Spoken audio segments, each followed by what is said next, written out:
ngayong araw na to. Samahan niyo ako dito sa aking trabaho. So papakita ko sa inyo kung ano yung mga usually ginagawa namin sa trabaho namin dito sa ibang bansa. So samahan niyo ako doon, mga kabayan. Let's go. Mas bababa na tayo. Sakay na tayo ng service.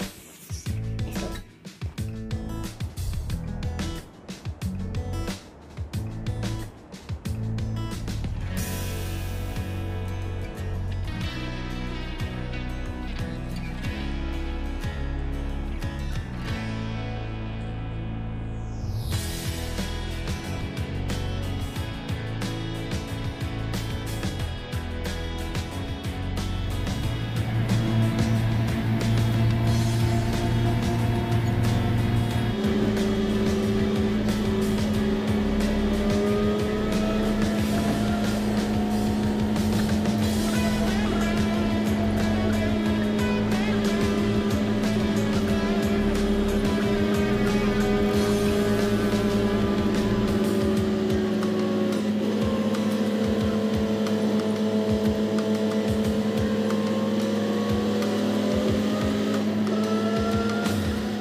Ay chuta naging obra kanyan. Dito na tayo sa trabaho. So nakapag-in na rin tayo. So yung nakikita nyo sa likod ko, nasa workshop na ako yan. Hindi ko nabalo kung ano yung mga pinagsasabi ko dyan. Kaya patugot, ron-ron.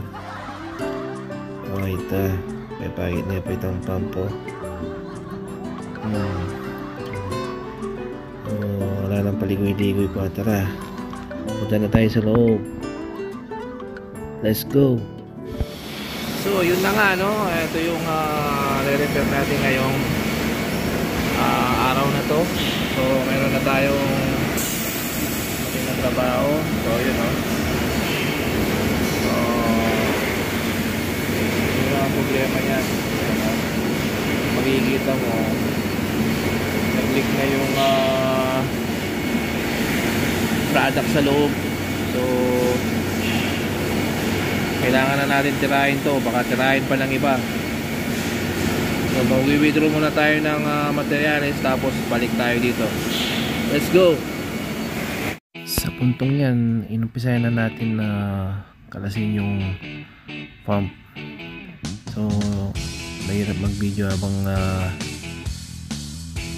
natrabaho, no? Ayan, yan kita yung mechanical seal na punong-puno na ng leakage, tsaka na damage na rin yung mechanical seal dyan, kaya tapos dumikit na siya sa mismong body niya. So kailangan nating alisin yan para malinis natin yung pinakaloob, tsaka yung sa shop niya, yung motor shop. So ayan, no, nakita nyo yung nato yung product. O papalitan na rin natin ng o-ring. So lahat papalitan natin sa loob. Tapos aalisin ko yung pinaka takip niya na yan. Naalis ko na yan. Tapos ayan ang bumungad sa atin. Punong-puno na ng natuyo na product. So bali chocolate product yan, no? Yan, kailangan natin linisin yung bago natin ilagay yung bagong mechanical seal. So yan, gagamit tayo ng green pad, tapos tubig, tsaka konting sabon. Ayan, o. Yun. Nung malinis na, so syempre yan, o. Diba? So yan, babalik na natin yung pump. Tapos okay. Oops! O yun na nga mga kabayan, nandito na ulit tayo sa accommodation. So hindi na tayo nakapag-video dahil nalobat na ako. So ito yung gagawin ngayon, nakakain na rin tayo, nakapagpahinga na rin tayo. So matutulog na tayo, bukas na naman pang umaga tayo, alas 4 na madaling araw na naman tayo babangon, mas mag-aasikaso. Ay, so ngayon magpapahinga na tayo. So nakikita nyo naman siguro kung ano yung trabaho natin dito sa Kuwait, sa isang mechanic sa isang dairy. So marami pa akong papakita sa inyo.